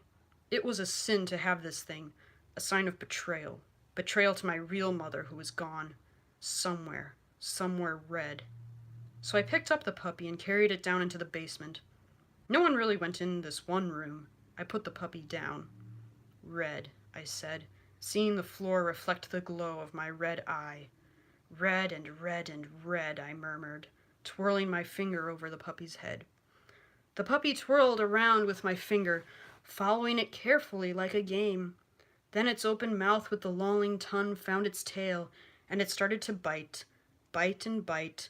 It swallowed its tail and then its legs, and then it stopped twirling and merely writhed on the floor. And it would bite and bite and bite until it could bite no more, because the puppy had quite eaten itself now. And I loved red for a long, long time. What is your favorite color? Black. It is the absence of color, of life, of light. That is all I am now. I am black, so I guess black is what is meant for me. My father lay 6 feet underground next to my mother. What few family members related to me by blood that remained had all but fled from my presence. I reclined in my throne, but I did not feel like a king, merely a shadow, and so I existed like a shadow. Lord Ravenscroft, so they called me, but what was I lord of? Death, darkness, murder? And I festered in that darkness until it had all but consumed my soul. I would seek out familiar darkness, but my gods, the voids, they would laugh at me for offering them my soul, and they turned me away. Said I wasn't worth their time to feed on. Such a bleak, pathetic creature I must be, if not even the void would take me from this place. But there was a light in this dark place, a form to my shadow, a sun to my emptiness, and I followed this light until I found its source, and I was consumed by it. I like you. What? Me? But I'm not even... Oh, ha, very funny. You got me. Good one. What? Angel, you can't be serious. You could have any girl in the world that you wanted.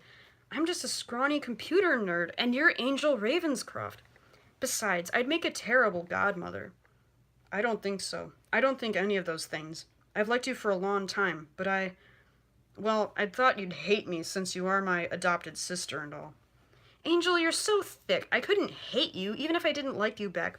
But I do, which is beside the point. Besides, I only met you when I was 10. I doubt that even qualifies as childhood friend. But you can't like me. You have to like someone useful, who knows how to be a good leader and who knows how to fight off an attacker by herself, okay? And I'll be your little sister and do your hacking for you. You can learn, and besides that, it won't matter. I'll be here to protect you. just as I always have been doing, along with the rest of the family. Alethea, I want you. Okay, okay, I'll do my best. I will. Thank you, Angel. What is your favorite color? Green. A pale, crisp green, the color of my savior. So, again, I didn't really explain as much as I probably should have, and this is kind of a bit special because it is dealing with some. There is some context that goes with it, because I was writing it for my members, so I didn't really go too much into detail. But yeah, he's. Oh my gosh, the phone keeps falling! Yeah, Angel Ravenscroft is the godfather of a mafia family, and he was picking out his godmother, and he has a sister that was an adopted sister, but they weren't really raised as siblings, so otherwise I would just be extremely creepy. But yeah, they were never really raised as siblings. He hates he has a sibling, but he hates his sibling so much. He doesn't see her as a sibling at all. At first she was just like a really good friend to him, and then he fell in love with her. So they can see souls. His power is that he could puppeteer things. You know, like the blood bending in The Last Airbender. It's kind of like that, where he marionettes people. So like the puppy eating itself, he was making it do that. And then when it mentions the voids are basically these soulless monstrosities that eat souls. So he mentions, like, you know, the voids, you know, laughed at me for offering my soul, and they turned me away and said I wasn't worth their time to feed on, you know. So yeah, so sorry I didn't explain all that. But anyway, that's kind of what I meant by if you're gonna shove a lot of events into one small short story, do it artistically. That's like that's a very artistic rendition of how that goes. So that's the very artistic side, you know, where it's like, what's your favorite color? It's red. I love red. I think Mommy did too, and that's why she bathed us both in red that night. You know, like, it's just like, color. You know, and obviously this is playing on that whole color thing. But it goes through the events. It sets a stage. You kind of get a feeling of this character. You know, he saw this horrific thing. You know, his mom grabbed his hands and forced a knife in her and died, you know, so kind of didn't kill her at a very young age.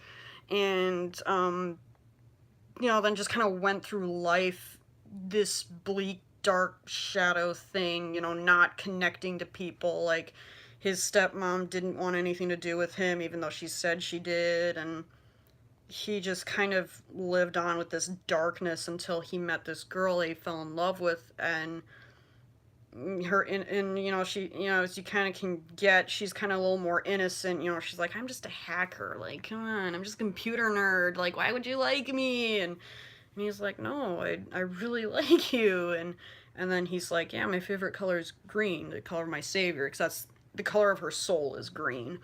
And again, that's not a perfect example because you do need outside context to understand, so it's not a perfect standalone short story, but kind of that's what I mean by the artistic side of shoving events into one.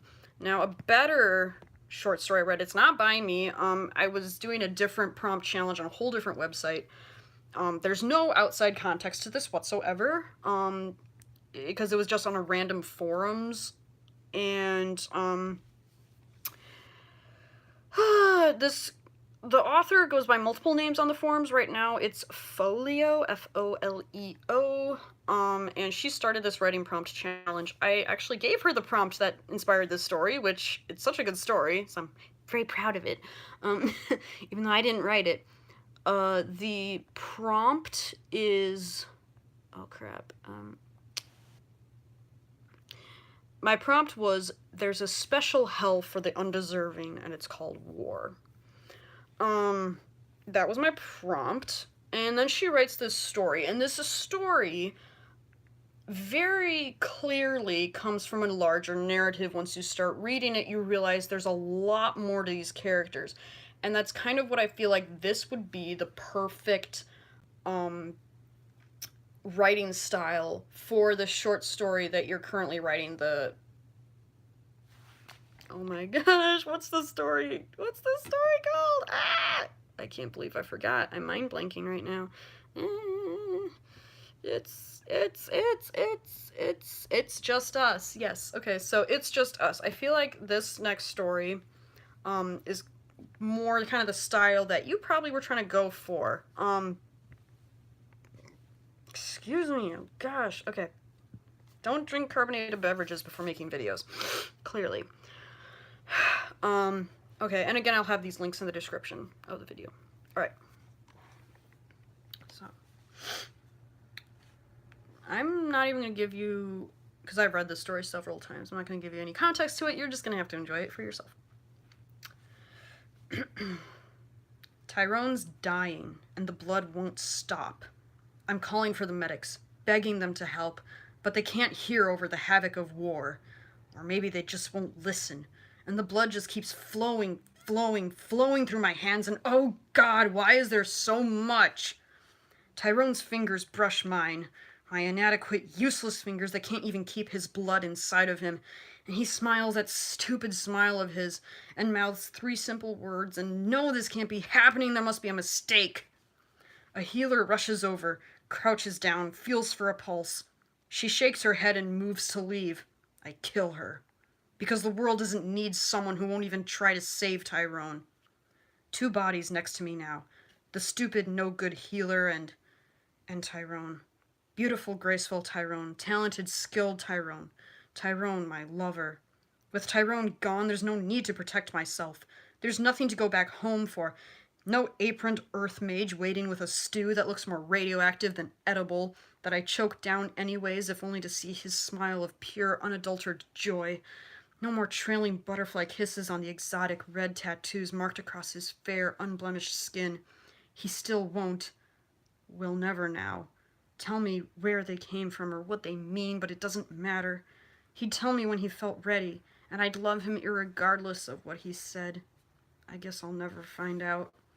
He had lifted me out of hell, but now the wings disappeared like mist and I became a demon once more.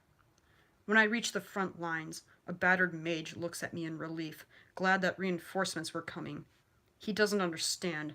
I'm not there to hold the line. I'm there to get revenge. I walk straight into the midst of the enemy, and for a moment they are confused. The decapitation of an entire squadron seems to cure their disarray. Orders are barked, a wave of soldiers washes towards me. A swordsman swings his blade into my shoulder, eyes glinting triumphantly. As a reward, I create abstract art with his blood. It doesn't even sting. In this cold dance of crimson, everything feels pleasantly numb. And then there's a flashback. Sorry, it's in italics. The dark mage slumps to the ground, his undead beasts crumpling beside him as my shadow lance strikes true. I fall to my knees too, barely catching myself on my hands. A sharp intake of breath, and Tyrone is beside me, his hands feeling me for injury. Kieran, are you hurt? He asks, voice panicky and high-pitched. I turn away from him, concealing the gash down my side with my cloak. I'm fine, Tyrone, I lie, just a bit tired, and he smiles in relief. Later, when I get Lorelei alone, I make her swear not to tell Tyrone. She yells at me, berates me for hiding such a wound, but she keeps silent. I'm glad, because Tyrone has enough to worry about without me adding to his burdens. End flashback. An animal roar breaks from my throat as reaching, grabbing hands emerge from the enemy's shadows and snap their necks. They're scared now, even the most veteran soldiers backing away. How could I have let these cowards kill Tyrone? It's much more satisfying, I find, gutting them in close combat than it is killing them from afar. It's almost funny how easily they fall. Just one stab of a shadow blade up from under their rib cage, and they crumple like leaves. The way to a man's heart is through his stomach, Tyrone always said. The soldiers are all but throwing themselves at me, and it's ridiculously easy to fall into a pattern. Thrust, slash, thrust, slash. It's almost funny, the expressions on their faces, when I shrug off their flimsy arrows or the minor flesh wounds their swordsmen inflict on me. They don't understand that when Tyrone died, I did too, and my corpse will keep on fighting as long as it takes to avenge him. An injured soldier is crawling across the ground, leg dragging uselessly behind him. Pathetic. I walk over, slowly, languidly, because what was the use in rushing? They were all going to die anyways. Flashback. A thick pole pinning my leg to the ground, the enemy approaching. I raise my hands in preparation to cast a spell, but I know I don't have any magic left. I don't mind, though. Before the mission started, I got my first kiss with Tyrone. If I close my eyes, I can still feel his lips on mine, soft and chaste. I had told him I loved him, right before I kissed him. It left him sputtering and blushing in that cute way of his, and I left before he could recover.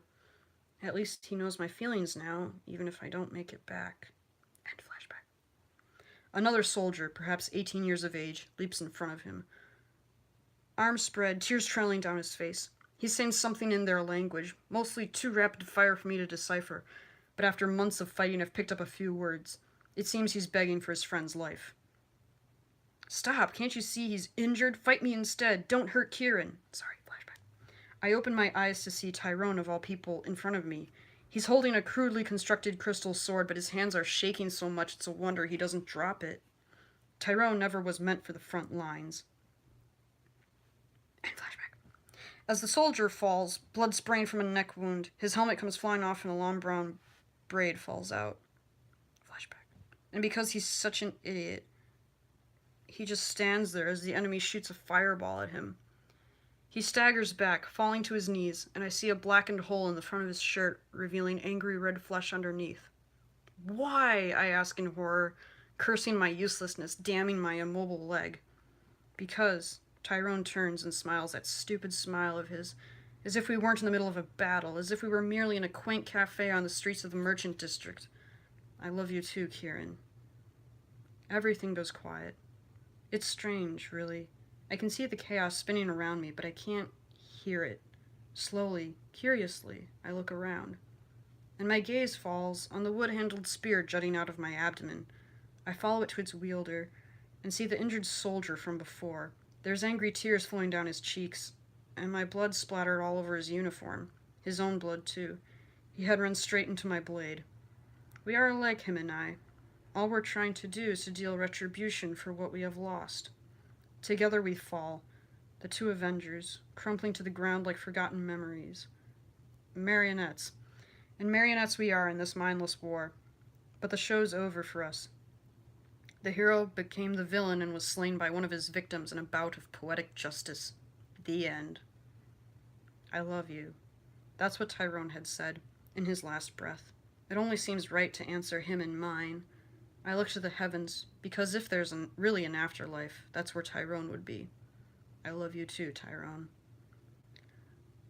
So again, I'll link this, and I highly recommend reading it because I can't do it justice because the flashbacks are inserted into the whole thing, and they're set off with like italicized text, like you know it's a flashback part. But because it's inserted, like, as he's killing the soldier, it's interrupted with, like, his memories of Tyrone, which is really good because it kind of is, like, jarring back, forth, doing the comparison of, like, what's happening right now and what had happened with Tyrone just moments before. But the thing with this short story is it does, words, It does that whole thing of setting the stage, setting the characters, and they both die, but you feel for them. You can feel the strength of their emotion, and you connect with them. You wish that they would survive because, oh gosh, but like but it's very well established. It starts by catching your attention with that first opening line. Tyrone's dying and the blood won't stop. Then it rushes into the scene. But right away you're caught, like, okay, someone's dying, you know, and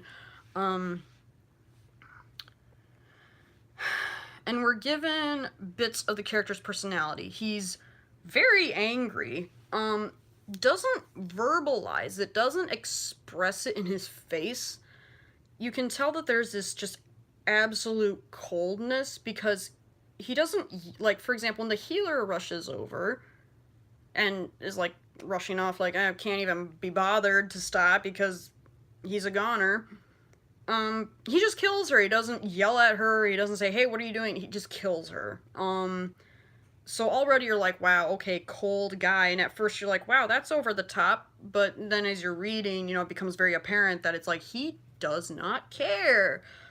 He literally has died when Tyrone died. And, you know, but then we're given enough, and then the backstory we're given, is just given in little pieces here and there.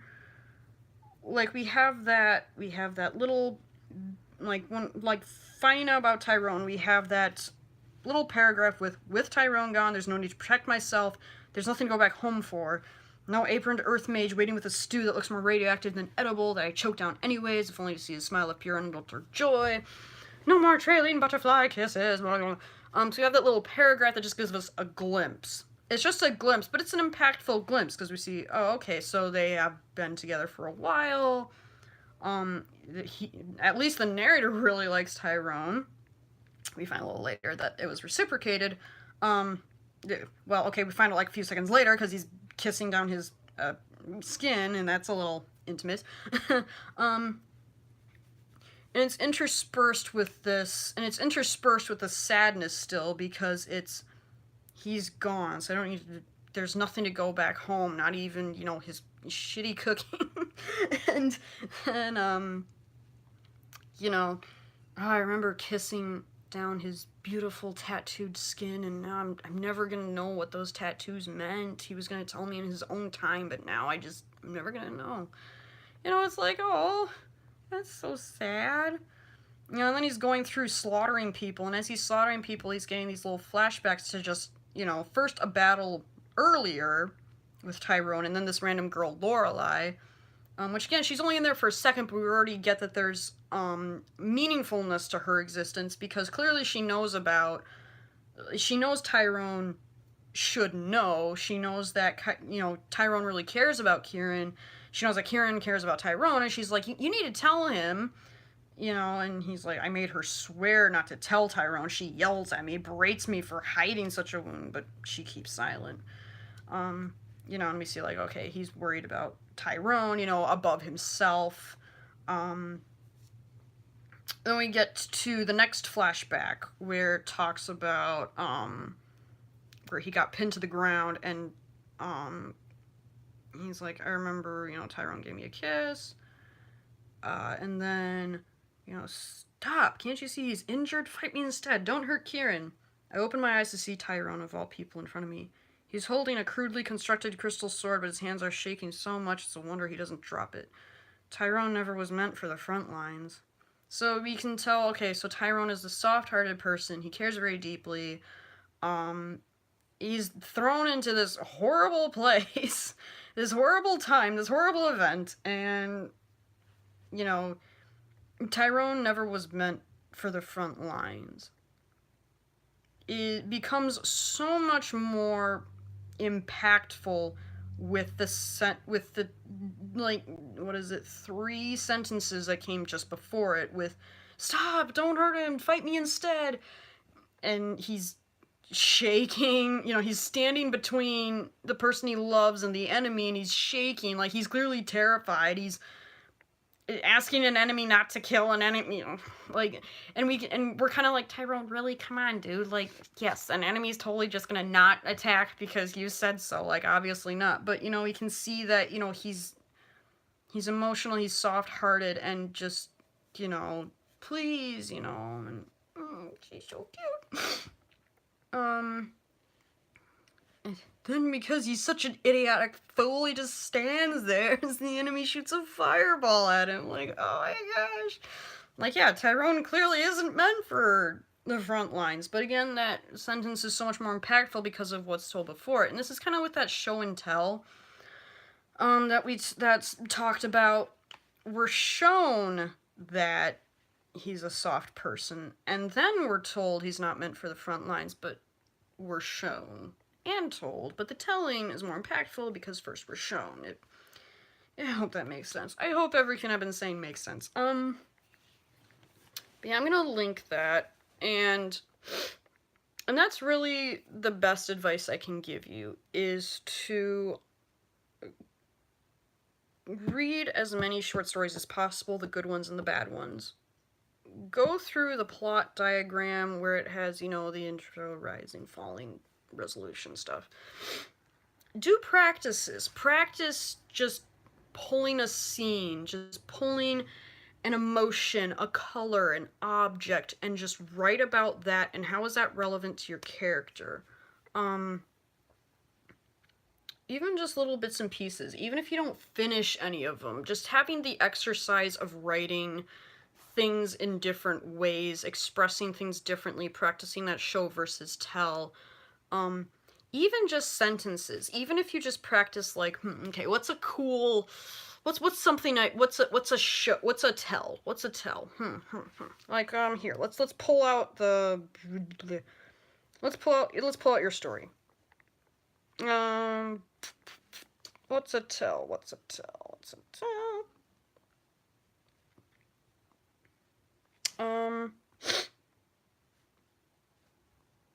Well, for example, kind of like the example I gave earlier, where, you know, my sister, I'm so inspired by Odessa, my sister. And, you know, I was like, okay, well, how is she inspiring? You know, considering the background they came from and losing her parents at such an early age and recovering from an illness and trying to just get custody of her brother that she cares about so much and then losing custody and then going through the rigmarole with the aunt and uncle and conversion camp nonsense and all that stuff, but still fighting and getting her education and becoming a teacher so that she can make a living so that she can help take care of him. Like, that's really inspiring. Like, that's the showing, while saying she inspires me is such an inspiration to me. That's just the telling.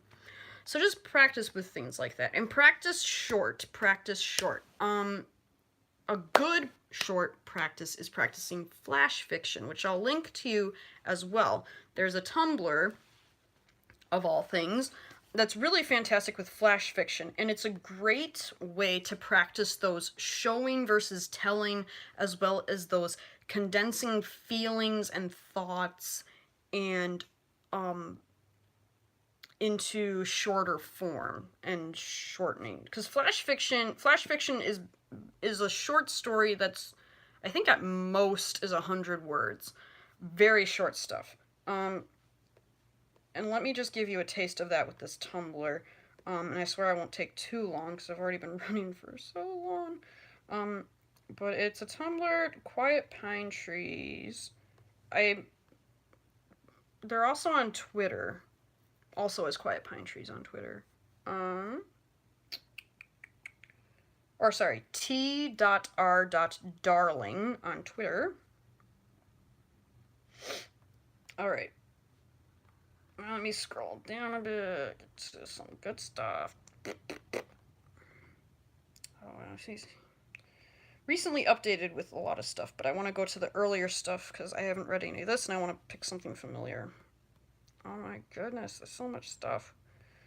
Wow, you disappear for a few months and you come back and just, it's everywhere! The flash fictions are basically 100 words long, and they're more abstract.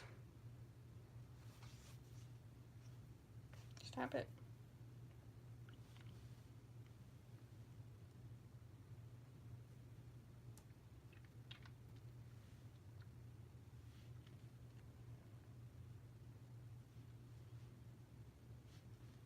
Come on. Where's a good one? I mean, there's lots of good ones, but come on. Sorry, it's taking so long. I'm sorry. But again, read flash fiction. It's really good stuff. And I highly recommend, for practice, doing writing short stories, and truly short stories. Because I think yours, you were given like a 30-page limit, which to me, that's a very long short story. So I would say do something a little shorter than that, or maybe as long as that at most. Come on. There we go. And but do writing prompts and then write little short stories about those. And you can do the bigger narrative picture ones where you take, like, say, like these characters and you pick a prompt and write a story about it. Like, say the prompt was inspiration. Say it was just the word inspiration. You could write about Odessa, besides all these things, went on to be a teacher and she inspired me. Or whatever. But just taking a writing prompt and practicing writing short fiction, that impacts. Alright, so some flash fiction by Quiet Pine Trees, just to give you an idea of what I'm talking about. Here's one. Urban panthers were sorted by pattern. Gentrified jaguars were brick red with blocky lines. Overpass leopards were striped with spray paint. And that's it. That's the flash fiction. Thanks for coming to my TED Talk. Here's another one. His exile was absolute. Forests fled at his approach. The night sky was starless and blind, without so much as a cloud to keep him company. Another flash fiction. So as you can see, it's short, it's sweet, it has an impact, it gives you a scene. Flash fiction, I like to say, is words can paint 1,000 pictures. I guess, you know, like a picture paints 1,000 words. Flash fiction paints 1,000 pictures. Because when I see, you know, like for that last one, his exile was absolute. Forests fled at his approach. The night sky was starless and blind without so much as a cloud to keep him company. Like thousands of things are coming to my mind all at once. Like forests fleeing. Like how does that work? Like do they get up and walk? Are they ants? Do they like wither away into dust and blow away and then replant somewhere? Like what? Like, you know, you get this weird kind of abstract artistic feelings. It's these very abstract thoughts, which can be hard to write. You definitely have at it all you want, but I think what it does well is introduce those more abstract concepts that you can add into your stories. I think it was Quiet Pine Trees writing, yeah, it was, I think, Quiet Pine Trees writing style that led me to write the Angel Ravenscroft story the way I did. With that, you know, what's your favorite color? This, because this, and then the little scene of the past. You know, that abstractness. Which is, and as well as gives that practice of keeping it short, saying so much with so few words. And we can discuss more about this. If you want my help, I have other resources and ideas, and things. I have tons of writing prompts if you want to get started with that kind of stuff. But for this video, I think I should end it here before I ramble on way too much. So I will put those links in the description of the video.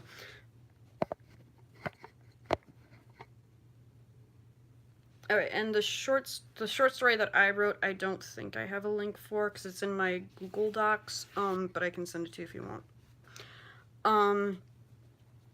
But yeah, so, I hope that was helpful. I hope I didn't forget anything. If I forget anything, let me know. And maybe I should make more of these kinds of videos, because there's just a lot to unpack when it comes to short stories and stuff. But anyway, yes, gonna end it here. So thanks so much for watching and listening. I really love your work. I can't wait to see what you come out with next. I love working with you. I love seeing how much you're progressing. You have made incredible progress in leaps and bounds in just the past few months alone. So keep up the good work. And I'll send this to you shortly. I'll talk to you